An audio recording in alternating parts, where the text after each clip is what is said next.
کتنے ایسے لوگ ہیں جنہیں موبائل کے ذریعے سے شیطان آنکھوں کا نشہ کروا رہا ہے اور اس کی وجہ سے ان کے دماغ ضائع ہو چکے ہیں اور ان کی عقلیں سن ہو چکی ہیں۔ گندگی میں منہ مار مار کر وہ اپنے ضمیر کو مارتے چلے جا رہے ہیں، اپنے ایمانی کیفیتوں کا سودا کر رہے ہیں سارے۔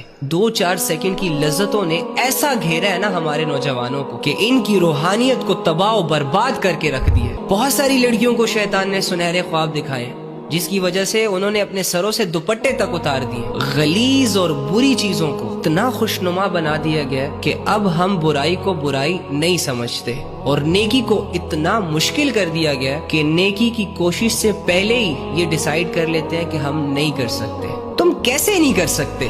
وہ کام جس میں اللہ رب العزت کی مدد تک نہیں ہے تمہارے ساتھ، بڑے سے بڑا گناہ تم بغیر کسی سے مشورہ کیے، بغیر کسی کی مدد لیے کر گزرتے ہو۔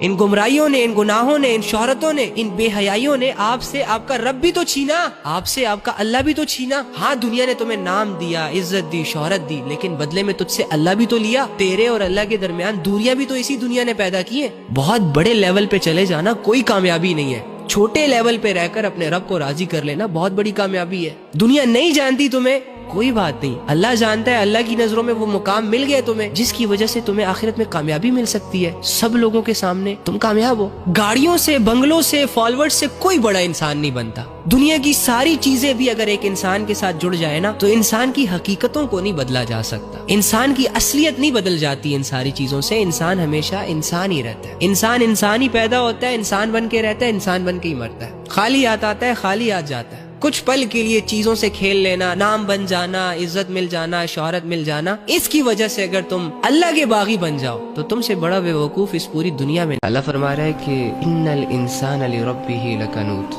کہ انسان اپنے رب کا بہت ناشکر ہے۔ اللہ ہے کہ انسان پر نعمتوں پر نعمتیں کیے جا رہا ہے اور انسان ہے کہ اللہ کی ہر نعمت کو ٹھکرائے جا رہا ہے بڑی ہی ڈھٹائی کے ساتھ، یا پھر صرف اور صرف اس وجہ سے کہ انسان اس دنیا میں اپنی خواہشوں کو سامنے رکھ کر جینا چاہتا ہے، کچھ گناہ کرنا چاہتا ہے، لذتیں اویل کرنا چاہتا ہے، جبکہ اللہ رب العزت نے دنیا کی زندگی میں ان خواہشوں سے روکا ہوا ہے، ان لذتوں کو حاصل کرنے سے منع کیا ہوا ہے۔ تو بجائے اللہ رب العزت کی بندگی میں، اللہ کی عبادت میں ان چیزوں سے رکنے کے، انسان اپنے آپ کو اللہ کے مقابلے میں لا کر کھڑا کر دیتا ہے۔ نفس اور شیطان ایک اچھے خاصے انسان کو، ایون دو کہ اللہ کو ماننے والوں کو بھی اندھا کر دیتے ہیں۔ اے مسلمانوں، یہ رونے دھونے کا مقام ہے کہ میں نے اور تم نے اپنے ہاتھوں سے کچھ گناہوں کی بدولت، دنیا داری کی وجہ سے، پیسوں کی وجہ سے، شہرتوں کی وجہ سے، عزتوں کی وجہ سے، ایمان جیسی دولت اپنے ہاتھ سے ضائع کر دی، اللہ کا تعلق گوا دیا، اسلام پر غیرت گوا دی، عبادتوں کو چھوڑ دیا، آخرت کی فکروں سے آزاد ہو گئے۔ ہمارا بچہ گناہوں میں انوالو ہو گیا ہے۔ میری آنکھوں کے سامنے میری بہنیں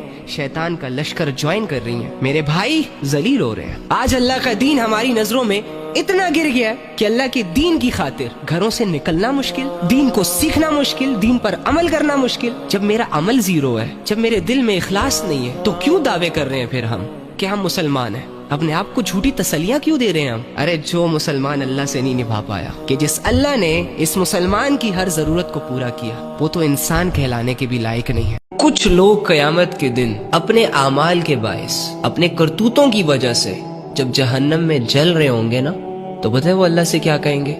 اللہ سے کہیں گے ربنا اخرجنا منها فإن عدنا فإنا ظالمون، کہ ہمارے پروردگار ہمیں یہاں سے باہر نکالیے، اگر ہم دوبارہ وہی کام کریں تو بے شک ہم ظالم ہوں گے۔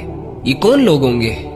یہ وہی لوگ تھے جنہیں دنیا میں سمجھایا جاتا تھا، جنہیں گناہوں سے روکا جاتا تھا، جن کو کہا جاتا تھا کہ بھائی اللہ رب العزت کے حدودوں کو کراس نہ کرو۔ روزانہ کسی نہ کسی طریقے سے اللہ رب العزت ان کو اپنی یاد دلاتا تھا، روزانہ ان کے سامنے اللہ کی آیتیں آتی تھی، اللہ کے پیغام آتے تھے، اللہ کے میسیجز آتے تھے، لیکن یہ روزانہ اللہ کو اگنور کرتے تھے۔ ہم اتنے بگڑ گئے ہیں نا، اپنی حدوں سے اتنا آگے نکل گئے ہیں نا کہ یقین کریں اگر نبی صلی اللہ علیہ وآلہ وسلم ہمارے لیے دعا نہ کر کے جاتے نا تو ہم سب کی شکلوں سے ابھی بندر اور خنزیر بن چکے ہوتے۔